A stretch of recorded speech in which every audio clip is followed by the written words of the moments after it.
From the plains to the rolling hills, Oklahoma is a state that resonates with stories of resilience, determination, and pride. Welcome to Inside the 1581, a podcast of the Oklahoma Hospital Association.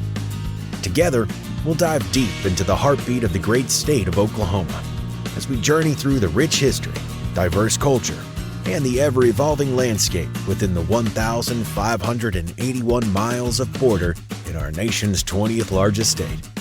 Each episode of Inside the 1581 will feature conversations with the many voices which help shape our state's future and our shared vision of improving health and healthcare in Oklahoma.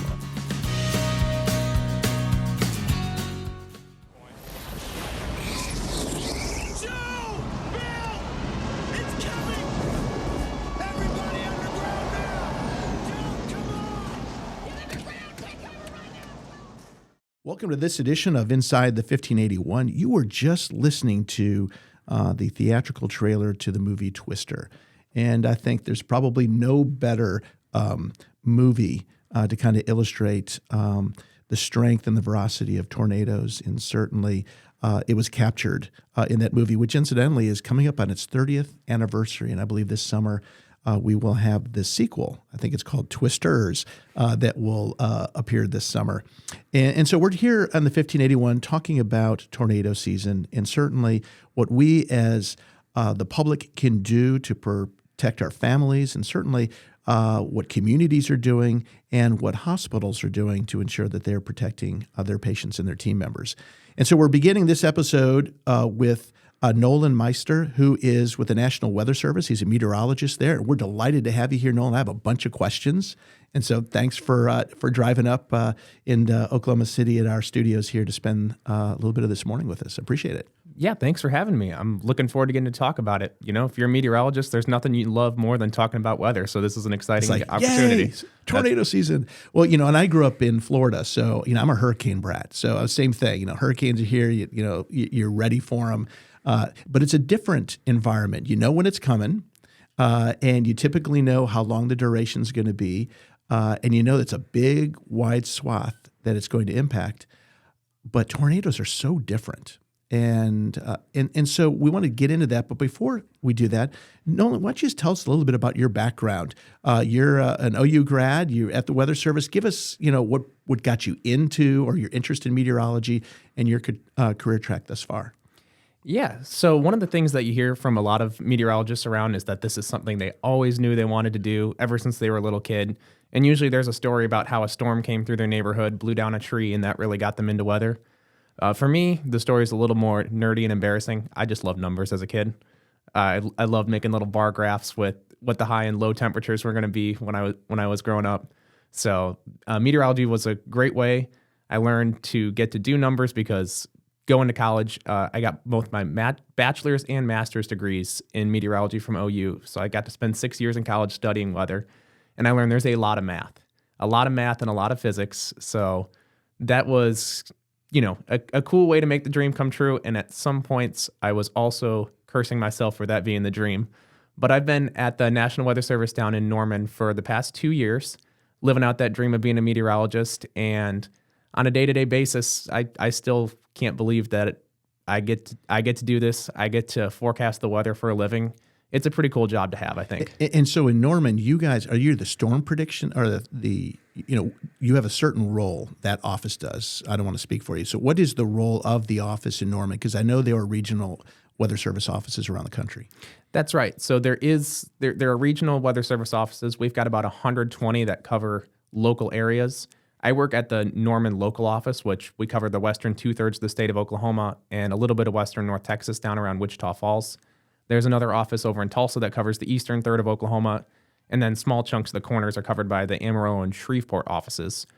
We have a cool opportunity in Norman because we are co-located with the National Storm Prediction Center. That's right. Okay. So every time a severe thunderstorm or tornado watch gets issued, they're right across the hall. So that can make collaborating on those pretty fun because instead of having to get on a phone call, sometimes I can just walk across the break room and ask them what they're thinking. Right. Well, so that being the case, give us a walkthrough, the day in the life of a meteorologist at the Weather Service. there are a lot of different days that we get to experience. So our office is fully staffed. At least two meteorologists are in there 24/7. So some days aren't really days, but they're nights. Right. We work those midnight And we shifts. appreciate you being there at nights because a lot of storms come at night too. They do, and hopefully we have more than 2 people in there if there are storms. But about 90 to 95% of the time, we don't have super active weather going on. It can be a pretty quiet day. We have a lot of time to work on aviation forecasts. So we do forecasts for the airports, the major airports in our area every 6 hours. We're constantly updating our gridded forecast because we want to make sure that, when people are checking the temperature on our website or wherever may be getting the data from us, we want that to be as accurate as possible. We're also doing stuff like posting on social media, and we have an internal chat client that we use with our core partners like emergency managers, hospitals, school superintendents, stuff like that. So we're trying to keep people updated there. And then sometimes it's that other 5 to 10% of the time, and those are the days that you really remember when we have active weather. You might be sitting in there. Just the other day, we had a couple of severe storms down in western North Texas, and so I was in the office from 4 a.m. to 2 p.m., and about 6 of those 10 hours, I was issuing severe thunderstorm warnings. And those are the days that they use a lot of adrenaline, but they're the days that you remember, and that's why we're there to work, really. Well, and I think it's important because I think we undervalue the role of the Weather Service, certainly for crop protection. I mean, letting farmers know. Certainly, our hospitals, as an example, we talked earlier about we're one of your critical co-partners. We've got that as a pilot. I appreciate. I look at my forefront and I look at my weather that's being pushed out to it before I go flying. Just a lot of places where the Weather Service leans in, and we appreciate that. I just want to just go back. Let's go back a couple decades, several decades, in fact. 50 years worth. If we go back to 1974, I know we had this conversation earlier. It was a big year. It was a big day back in April of 74 where we had probably the most tornadoes on the ground. And correct me if I get all my math wrong on my history round. When we had the Tennessee Valley and Ohio Valley hit by tornadoes. And it really seems to me that that's when the Weather Service really turned the corner in terms of its importance to us. We had the F scale was developed during that period. And actually FEMA came out of congressional response at that period. And so walk us through what it was like then and then how you guys approach all of that today, because we were kind of jostling back and forth about what it was like then doing these, putting out the storm alerts versus how you do it today. Give us some of your thoughts about that. Well, my biggest thought is I'm really glad that I get to work in 2024 as opposed to 1974. Yeah. Because back then... You have a laptop, actually. You probably didn't have anything like that. You weren't any of the technology that we have today. Warnings were distributed via teletype. You'd have to fax them out, stuff like that. The weather radars that were being used back in 1974 were basically World War II surplus radars. So they didn't have any of the cool capabilities we have these days. And you're right, that outbreak in 1974, it was one of the 2 biggest tornado outbreaks we've basically ever seen in the U.S. And some of the Weather Service offices, I think, got pretty overwhelmed that day. There were multiple offices that basically just issued blanket tornado warnings for their entire area because they weren't able to keep up with what was going on. Radar wasn't super reliable, so a lot of times they relied on spotter reports. But if every storm spotter from around the area is calling to report in a tornado, you start to get a little confused about what's going on, and you just issue that blanket warning. Nowadays, we have access to so many things that help us better know what's going on. We have the most top-notch radar capabilities. We have the ability to watch live streams. So one of the cool things about working in the Norman forecast office is that every TV station in Oklahoma City has a chopper. Oh, so yeah. if there's severe weather going on... My wife is sitting here saying, why are they flying in a tornado? And I said, no, they're plenty of distance away. But you're right. We do have that. We have the ability to watch those things right in our office. So we know what's going on pretty much down to the second. And that's such a big advantage over what was happening back then. And it's why we're able to really pinpoint those warnings. And storm prediction too, right? That's very different today. It is, yeah. There was basically no computer modeling that could be done reliably, even into the 1970s. And nowadays we have computer models that they have supercomputers that are the size of like gyms. They can process unbelievable amounts of information in little amounts of time and give us pretty darn good weather forecasts. And one of the biggest things with being a meteorologist these days is knowing how to interpret those models and then kind of know what they're saying, know their biases, and know how to communicate that to the public. So isn't it when you issue a warning or there's a tornado on the ground, when we are given that precise track, we should be listening because you guys have it down truly to a science. You know, by zip code, by street level, where that tornado is going. So if we hear that warning, I mean, we should be moving to our storm shelter. We should really take notice of that, I would assume. Absolutely, yeah. So we maybe can't get it quite down to the street level, especially when it's occurring 100 miles away from radar. We get a little bit of that. I'm just watching the helicopter, right? Saying there's your neighborhood. No, I'm just kidding, but we do have this down to a science. Before you can ever really issue a severe thunderstorm or tornado warning with the Weather Service, you have to go to an intensive in-person radar course where basically you're tested for a whole week on your expertise and the knowledge, and you have to pass that course before you can go back to your office and kind of have the ability to issue those warnings. I went through that just early in 2023. I told my wife, I'm going to a beautiful in-person radar course in beautiful Norman, Oklahoma. So that'll be a fun vacation for a week. Well, absolutely. I could think of other places that might not be as much fun as Norman. That's right. But so let's think about this. You all have a role to help and predict. You have a role certainly in educating the public. Tell us a little bit about the Weather Service's role in educating the public. Yeah, that's one of the most important things we do because we can do a great job forecasting. We can do a great job figuring out what a storm's going to do. We can do a great job warning that storm. But if we don't communicate it well, and if we don't have a public that's prepared and knows how to deal with those warnings, we're not doing our jobs. So one of the biggest things we do, and we spend all winter on this usually, is we're reaching out to the public. One of the fun things that I've gotten to do over the past year or so is I've gotten to kind of lead some of our school talks because a lot of times if you tell a sixth grader what to do during severe weather, they'll tell their parents, hey, we need to get inside. And market to the kids, market to the kids. They're a lot less, most of the time they're a lot less prone to wanting to go outside and look at the storm before what's going on. Absolutely. Well, in that point, so there are things that we should be doing. So you're reaching out to kids, critical in that as well.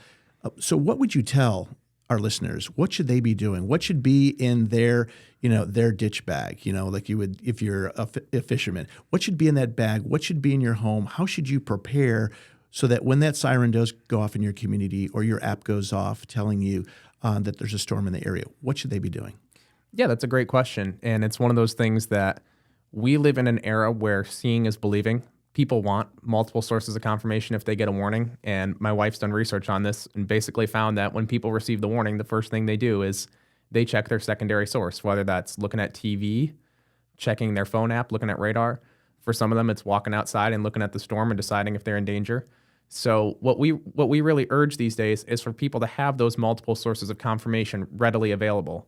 If you have those WIA alerts turned on your phone and that lets you know that there's a warning in place, have that ability to look at radar or to turn on the TV quickly and be able to see what your favorite meteorologist is saying about the storm. We really don't encourage the look outside to try to figure out what's going on because that version of seeing is believing can lead to problems, especially in this area. So many of our severe storms happen after dark, or we get so many tornadoes that are deeply wrapped in rain. A lot of times in that case, if you're waiting to get that visual confirmation, you can be waiting until too late. So biggest thing to do is have those multiple ways to get warning confirmation, which doubly helps because sometimes during severe weather, the power goes out or absolutely we lose cell signal. Sometimes cell towers get knocked over or something like that. And so if we have those multiple sources, it kind of reduces the gaps that really lead to problems. So let's talk about those sources. So what would be some? I mean, is there an app that you guys recommend or a widget that you can download to your phone or, the weather radio? I know we have one in our house and they're very good. They go off all the time. So you're always looking for what is that happy medium of communication. But to your point, there may be times in which the communications is clipped and you're not going to have that ability to get that app. So what would you suggest for folks in terms of preparing themselves and having the best communications resources? Yeah, I think there's a lot of different ways you can do it. Weather radio, like you said, it does go off a lot, but it's also the most reliable in the case of disrupted communications. You're pretty much always going to have that weather radio online and able to tell you what's going on. As for apps, we love the local news apps. With those are great sources to figure out what's going on. Same thing with the TV stations. You know, if you know there's severe weather that day, it's not a bad idea to sometimes just have that TV on in the background so you can hear when they break into coverage and know what's going on. We have a website, www.weather.gov/Norman. That'll be our area. Oh, excellent. Okay. And that can be, I believe, pinned to your phone desktop as a widget. It's not necessarily an app, but it will get you the information that you need. So there are a lot of different ways that you can do it. Even a lot of those free weather apps, they're going to give you the information you need. So as long as you've thought of this ahead of time, and that's kind of the biggest thing we talk about, because when you work in the weather service, you work in predicting what's going on, but there's a lot of also analyzing what happened after the event. And there's kind of a recurring theme when we have these disasters that maybe could have been prevented. Usually it's because somebody didn't have a plan ahead of time for what they were going to do, and they were kind of making things up on the fly. Well, and it is important. I mean, planning is your safety plan. Mm-hmm. I mean, and certainly. And am I correct that if you have a shelter, you need to let your fire department know? I know where I live, I was told to notify the fire department. I gave it to them. Is that the case for all communities? That I couldn't tell you with the huge degree of certainty. I would, if you're curious about that, I would definitely talk with your local authorities, emergency managers. Yeah, and I seen Susie shaking her head yes and no. That's what I did. So if our listeners aren't sure, they should contact the emergency management folks probably, or the city. And we get the chance to work very closely with pretty much all of the county and local EMs in our area, and they are fantastic. I'm so glad we get the chance to work with them, because that's one of the good things about this area is everybody is so weather aware. So I'm sure you'll be able to get the kind of answers you need from them. They are a very deep source of local knowledge, and we're glad to work with them. Well, and that's a good pitch to our next segment, where we're going to talk to a local official as well. So we'll ask them that question. So when I got here, having grown up in Florida and spending some time in Montana, now I'm in Oklahoma, and the weather is all very different. But my memories of thinking of Oklahoma are much like what we see in the movie Twister, right? Mm-hmm. And so our team members here have said, well, Rich, it seems like the storms are moving further east, that they're not on the same tracks that we've historically grown up seeing for tornadoes in Oklahoma. Any thoughts on that? Do you all see weather patterns that are changing that might be impacting us here today, or perhaps the near future? I know we see the storms that seem to really be erupting in Alabama and Georgia. We've seen them now in Tennessee and areas like that. Any idea on whether there's been any climatic change that's impacted the tornadoes here in our state? So that's a good question, and I think there's kind of two parts to that response. There's really three parts. So first of all, we have noticed we've been going through a pretty warm stretch over the last 10 or so years in our area, and that's just kind of one of those things that we've noticed. The long-term average temperature in Oklahoma City is about 62.2, and the last time that we had a year that was where the long-term average was below that was 2014. So we have been going through, at least for the past decade or so, a pretty warm stretch. Whether that's having any influence on tornadoes, that's something that us as a local weather service office, we aren't necessarily the experts on. NOAA and local universities, they have great scientists who are looking into long-term severe weather trends. Our job really is more focused on the prediction and communication on a day-to-day basis of what's going on. So I don't feel like I can give you a really firm answer on that, but I think that leads into my main point here, which is that it really only takes one in your community. Even if there are long-term trends, we wouldn't want anyone to either raise or lower their guard based on what they're hearing, because one tornado, even if it's just an EF0 or an EF1 in your community, is enough to turn your day, week, or month upside down. Oh, absolutely. And we didn't get a chance to talk about the F-Series when we kind of referenced a little bit about 1974, where that entire measurement system was really developed from that storm series that took place. Can you walk us through what each one of those means, so that when somebody hears, we've seen an F1 on the ground, or God forbid, something much greater than that, what the potential damage is, if that's something you can share with us? Yeah, so the enhanced Fujita scale, we went from the original Fujita scale to the enhanced one back in the late 2000s. It runs from 0 to 5, so about 80% of tornadoes are rated either EF0 or EF1, and those are kind of like the weak to moderate ones. Even if they are weak to moderate, they aren't the kind that you want to be necessarily standing outside in, because those tornadoes can have winds up to 100 miles per hour, and that's still pretty strong. And they're grabbing debris in the same process. That's right. For that. They can tip over trees, pull off of roofs, stuff like that. The strongest 20% of tornadoes are those that are rated EF2 and up. And of those, only a very small percent reach that category that we call violent, which is either EF4 or EF5 tornadoes. And when we get kind of up to EF4, EF5, we're talking about winds that are getting close to 200 miles per hour. And those are the kinds where basically you need to be in a shelter either below ground or in a sturdy in-ground shelter, interior room, as far away from windows as possible, because that's going to give you the best chance to come out of that unscathed. It's hard to tell.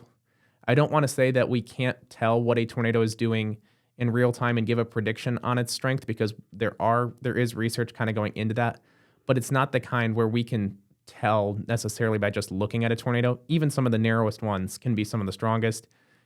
Sometimes we have really wide, mean-looking ones, and they don't do a whole lot of damage.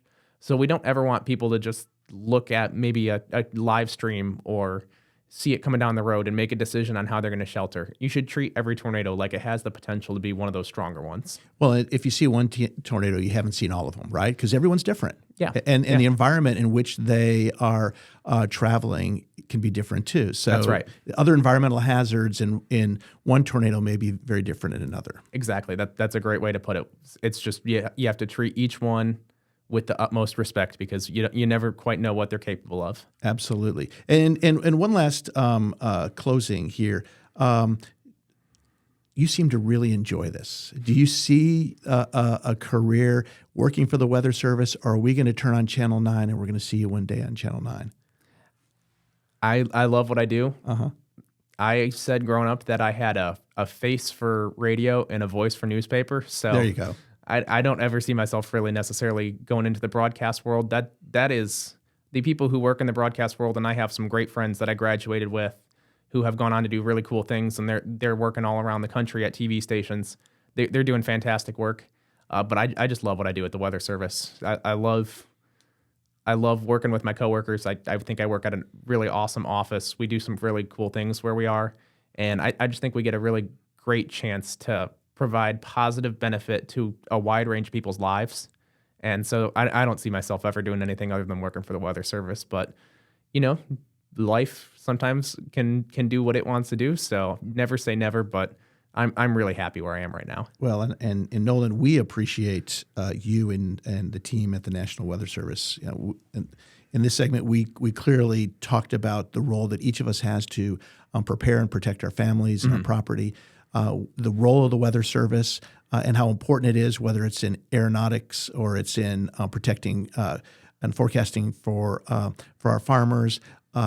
You guys do great work, and we appreciate it. And certainly from the hospital's perspective, you're our partners in helping us make sure that we can protect our patients too. And so we appreciate you joining us today. And we appreciate all that you guys do as well. I mean, everything that we do to keep the public safe can't be done without those doctors, hospital workers.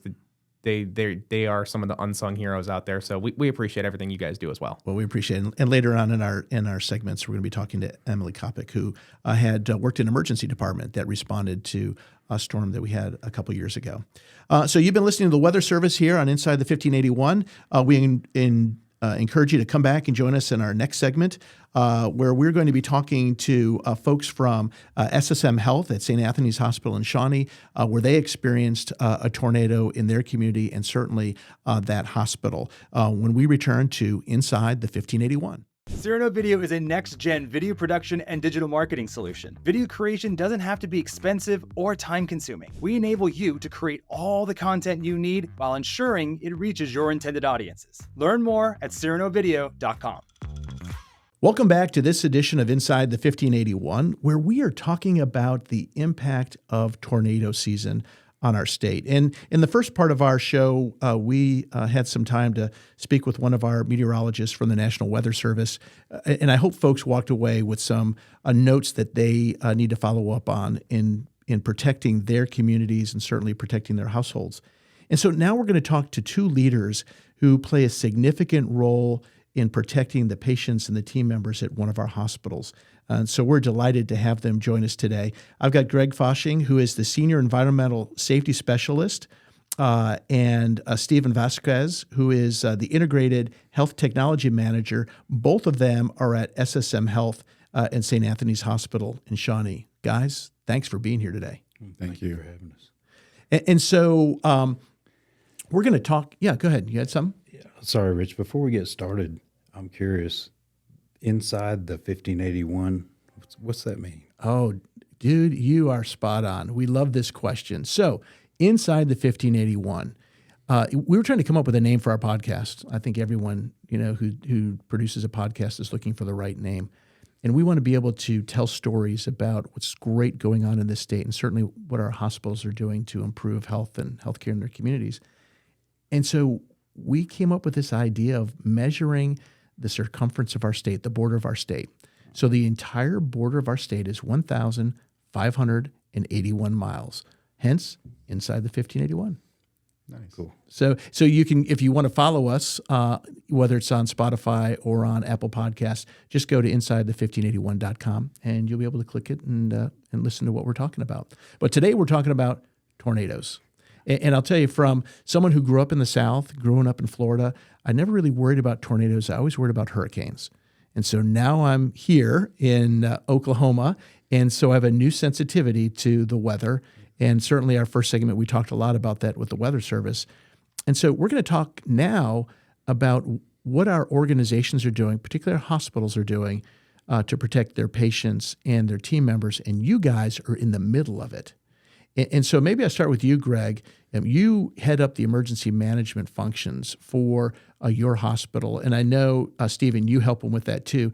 And you guys do some cool things with that. You were telling me you work with radar, you're using the ham radio to communicate with spotters, your spotters yourself. And we learned in the first segment how important those spotters are to the Weather Service. So you play a really important role in your community, not just in the hospital, but a role in your community. Let's start with you, Greg.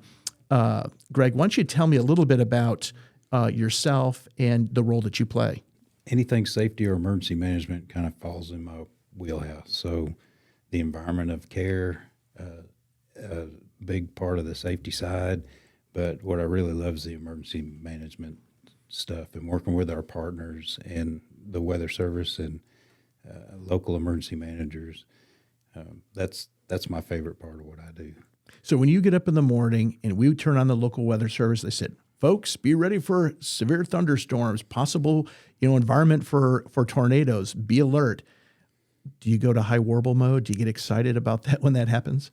It is exciting, but we actually don't just listen to what the guy on TV is saying. We're using a lot of other tools, and the National Weather Service is the anchor that we're most grounded to is what they've got going. We've got some really good connections with the NWS, and we do regular training with them too, Stephen and I both. So that's important that you guys have, really you're creating, redundancy in one respect, and certainly you're giving real important communities perspectives, because the Weather Service isn't in every community. They're in a role of surveying and doing environmental scans. So I know, Stephen, you had mentioned earlier that you're a hammer. So you have experience in ham radio. You're talking to the spotters out there. Tell us a little bit about what you might be doing to complement what Greg is doing, and certainly what you might be doing that's a little bit different to support the work that the hospital is doing. When we set up for our weather watching, we bring radios assigned to us from the local storm spotter community. And we also have our, all of our laptops set up with the different radar systems that we use. And we also have a website up that allows us to interface and chat with the National Weather Service through their chat. And through these radios, we can listen to the police and the emergency services that are out there, as well as we can hear our reports from our county storm spotters that are out there deployed as part of the county resources. So along with listening to them and seeing what we're seeing on radar and listening to the Weather Service is how we gather our information to make the decisions that we need to make. And along with that, whatever we see, we will relay back to our county storm spotters. So, I'm sure right now you guys are drilling for this or practicing, or you're dusting off your procedures. Tell our listeners, the work that takes place on the front end as we prepare for this season every year. Walk us through, what you do. Again, the goal here is to protect our patients and our team members. Something interesting about season, when you say that word, I've got to say this, but graduate student at OU, where the National Weather Service trains future weather folks, meteorologists, he did a study back in history, and in Oklahoma, 364 days on the calendar have had tornadoes.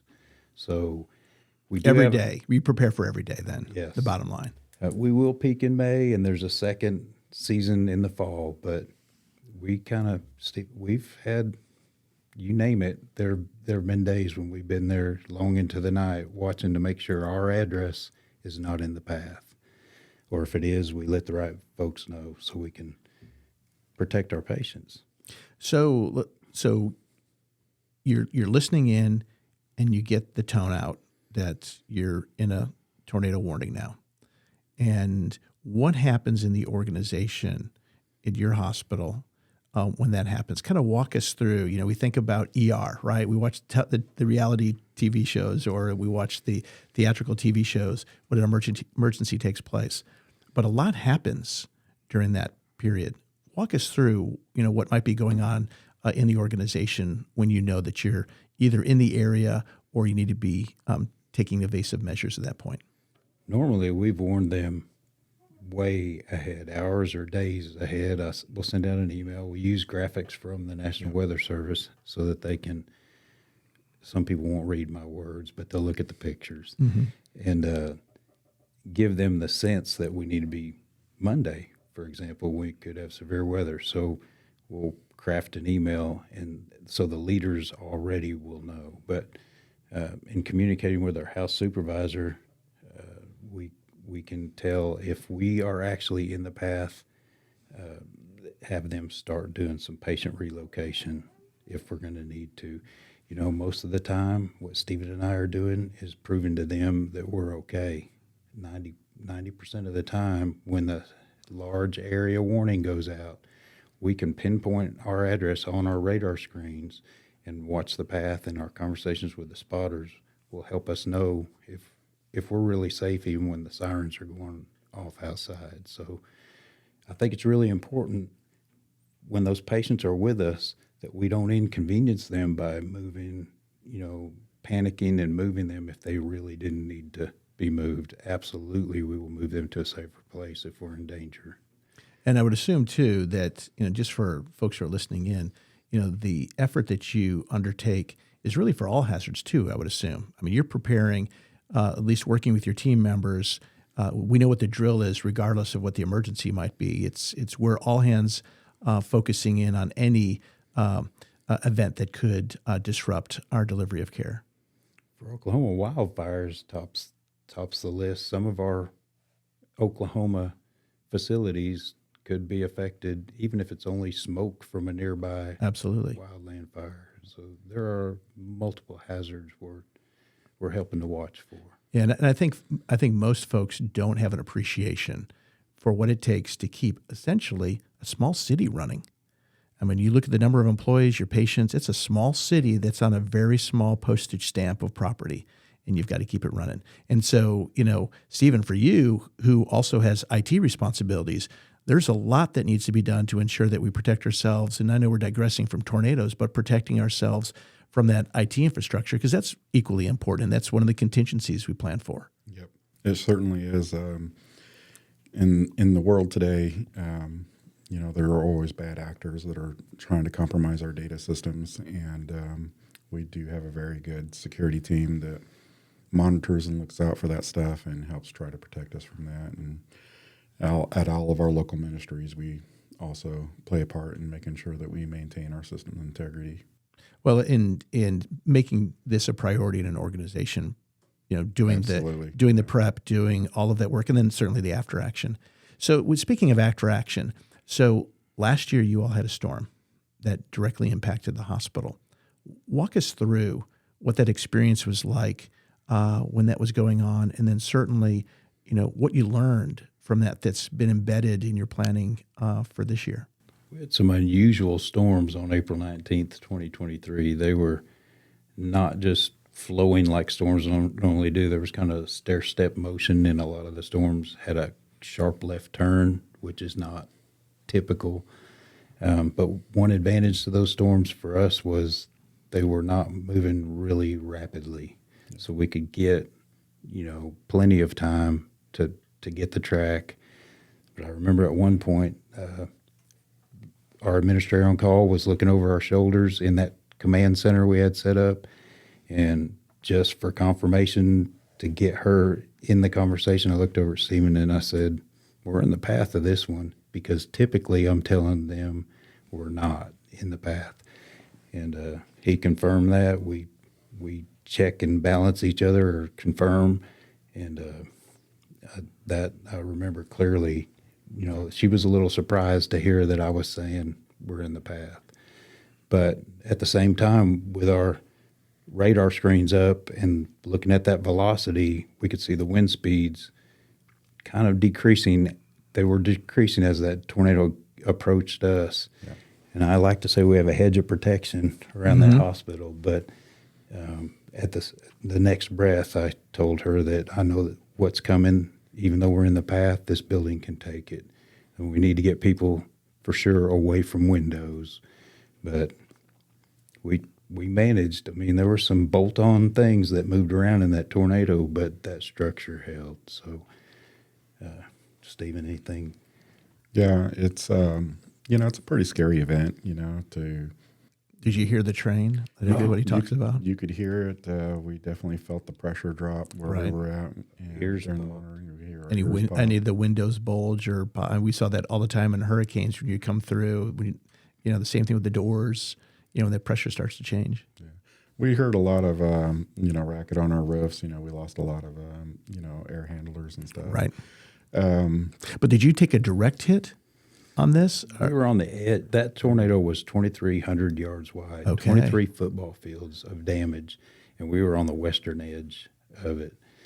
When I looked over at Steve and said, my ears just popped, and he said, mine too. And almost immediately we heard rooftop units rolling on the roof, disconnecting from their natural gas line. The air handlers right off. Yeah. We had a crane out there the next morning resetting those. Yeah. So the staff did a great job.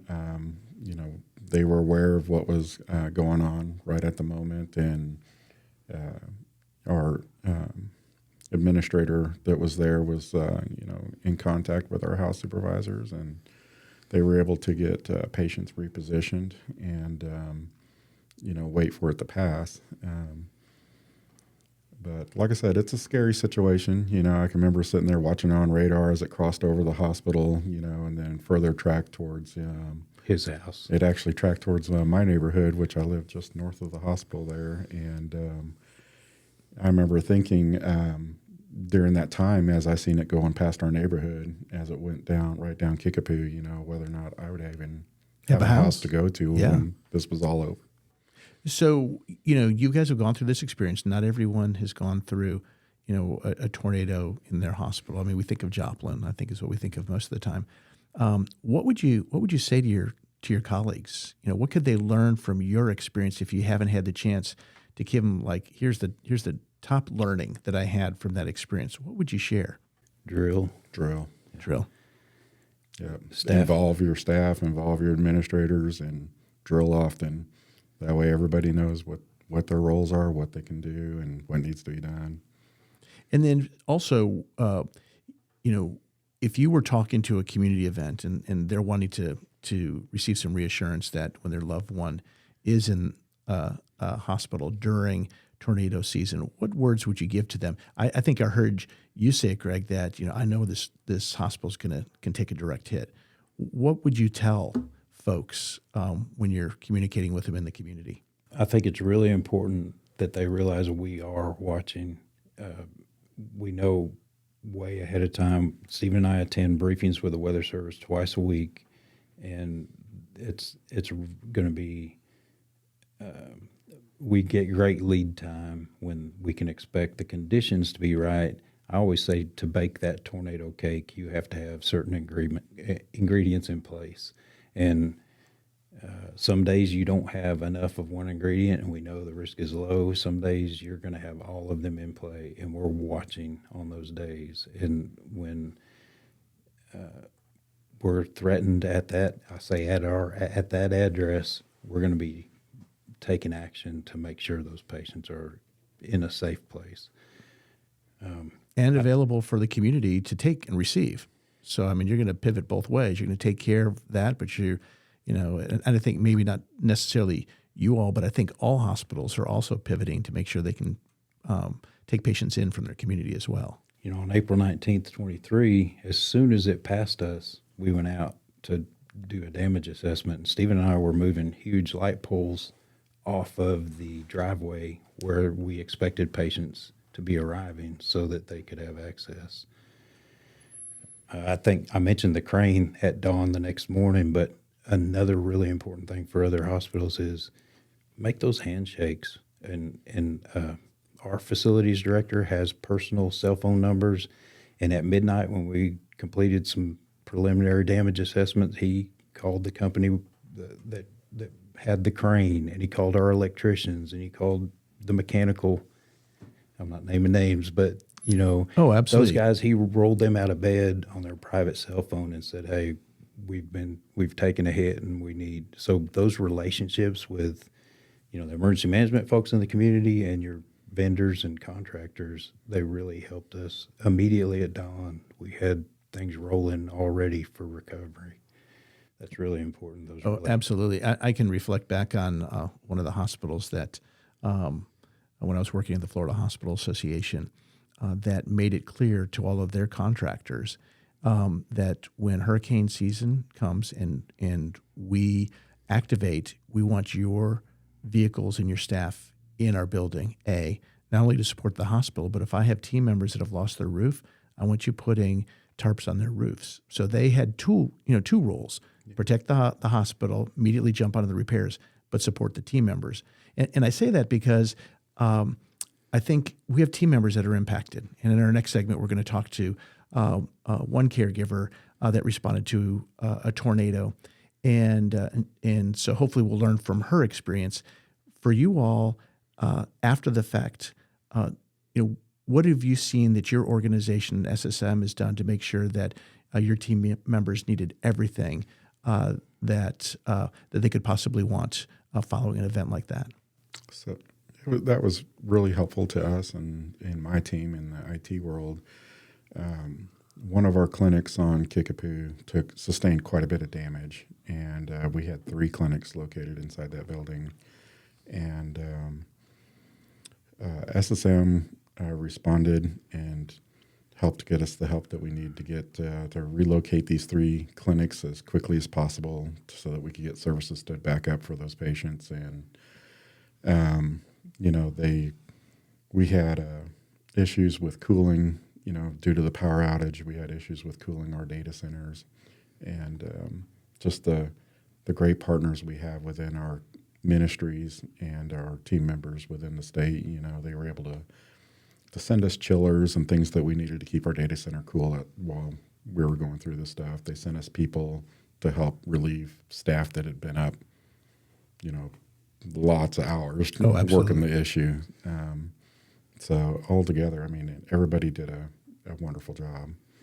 Well, and having that support allowed some people that were affected at home. Absolutely. That's a great point. To go and Stephen had to do a lot of chainsaw work at his house. And through SSM organization, we have the EAP program for employee assistance.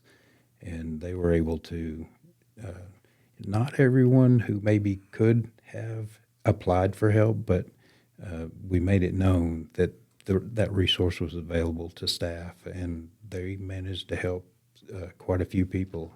I know at least 50 employees were affected at home, and close to 50 had the benefit of that program.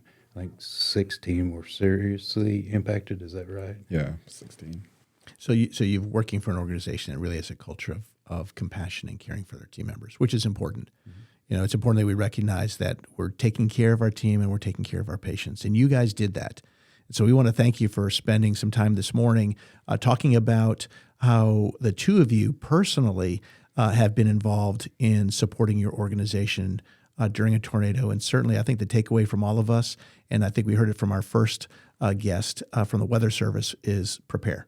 Right. You prepare, you do the drill, and that is so important. So guys, thanks for joining us on this edition of Inside the 1581.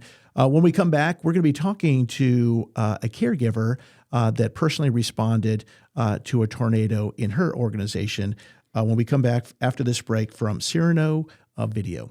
Cyrano Video is a next-gen video production and digital marketing solution. Video creation doesn't have to be expensive or time-consuming. We enable you to create all the content you need while ensuring it reaches your intended audiences. Learn more at cyranovideo.com.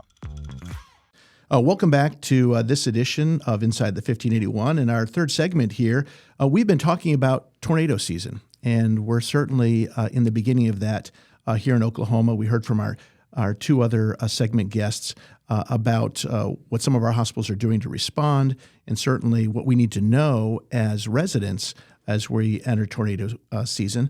But in this segment, I'm really delighted to have joining with us Emily Coppock, who's the Vice President of Clinical Excellence here at the Oklahoma Hospital Association.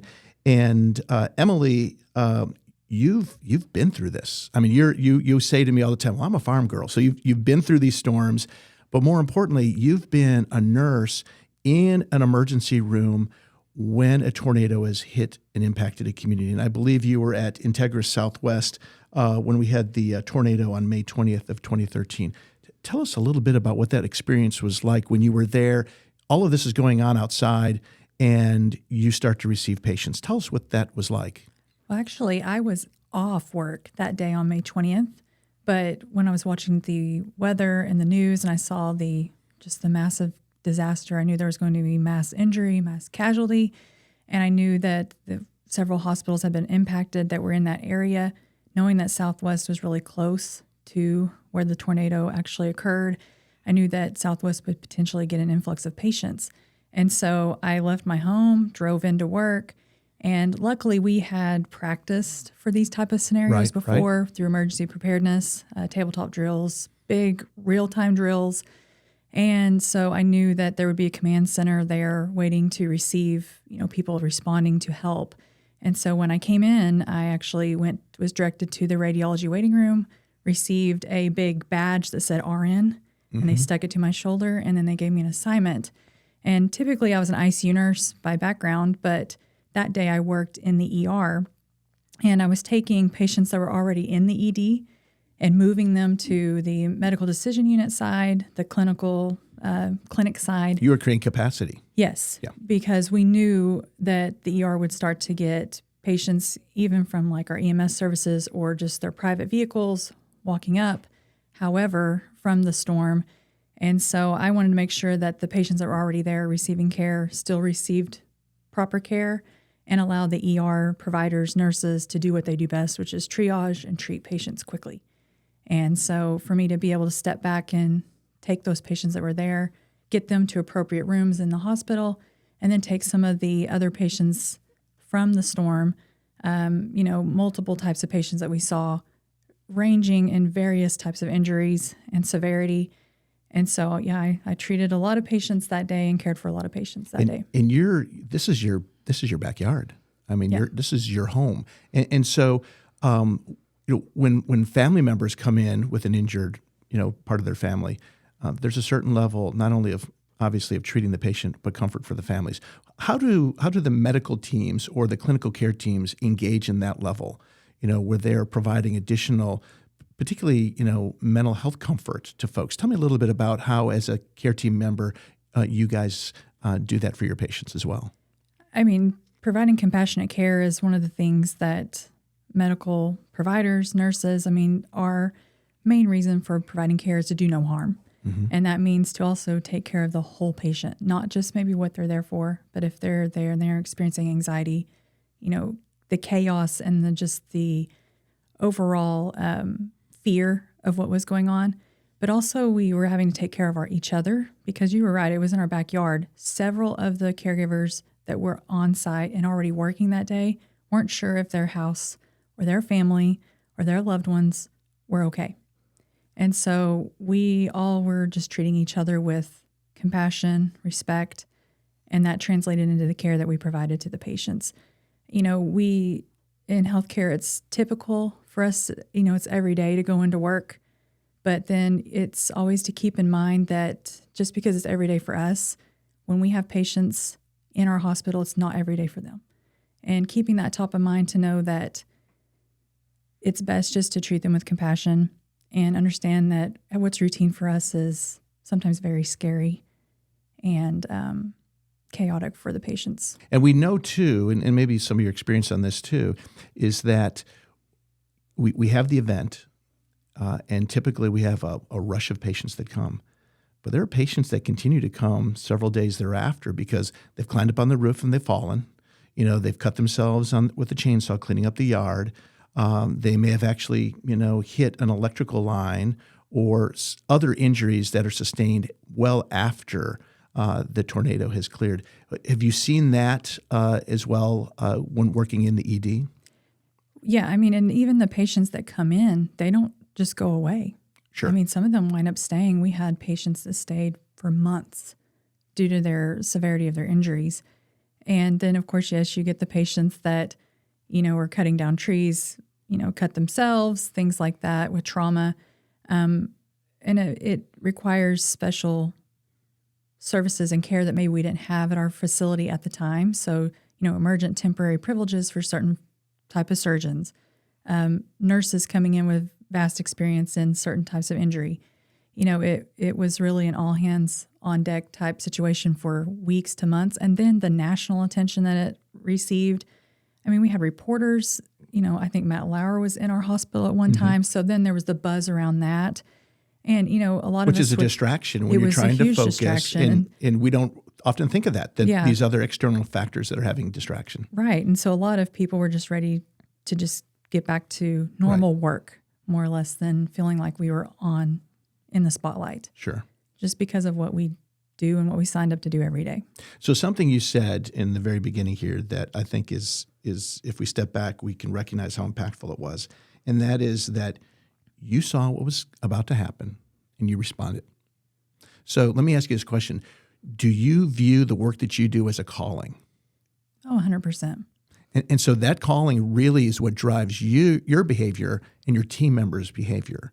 And so if that is the case, how does an event like this impact you personally when you see this? You're delivering the compassionate care. You didn't have to get off your couch. You could have stayed home and cleaned up your yard. Instead, you came in.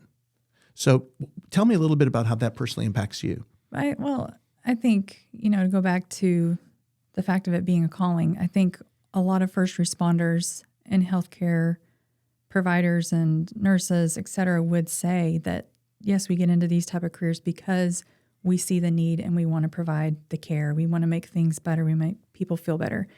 And a lot of times when events like this happen, even we've seen it time and time over. This is just one of the first tornadoes, but we've seen multiple since then, going through the pandemic, that a lot of times healthcare, instead of turning and walking away from it, they run towards it because they know that instead of walking away from it, we need to be there to provide the care of the people that are in need. And so for me that day, when I saw that on the screen and I heard about the school that was impacted, and I knew I had friends and, colleagues that lived there in that path, I just knew I needed to go and be there for them, for their family members, and for our community. There was no doubt that in my mind, it never even crossed my mind not to go. Well, we appreciate you. And certainly your team members that respond. And it's not just, those that responded on that fateful day. It's those that come in every day. They come in when the call is placed because they need extra assistance. And certainly we think often of it in disasters, but it happens every day. So we want to thank you. And we want to thank our listeners for listening to this edition of Inside the 1581. We have had a chance to talk a little bit about tornado season here. And certainly we want to thank the folks at the National Weather Service that are in the trenches helping us, our local meteorologists that provide feedback and guidance to us, and certainly for our caregivers that are there when we need them. But we couldn't do this show without some extra people too, and we want to make sure that we give a shout out to Alex Taylor, who is our director, our producer of Inside the 1581, Susie Wallace, who makes this podcast happen. Susie, thank you for the new really cool mugs here. It's got my Starbucks in it. And she's the Director of Communications here at the Oklahoma Hospital Association. And as always, we also want to thank our music from Ends of the Earth song, Gunslinger, which is our theme song. And we appreciate them as well. And again, we hope you'll join us in 2 weeks for our next edition of Inside the 1581.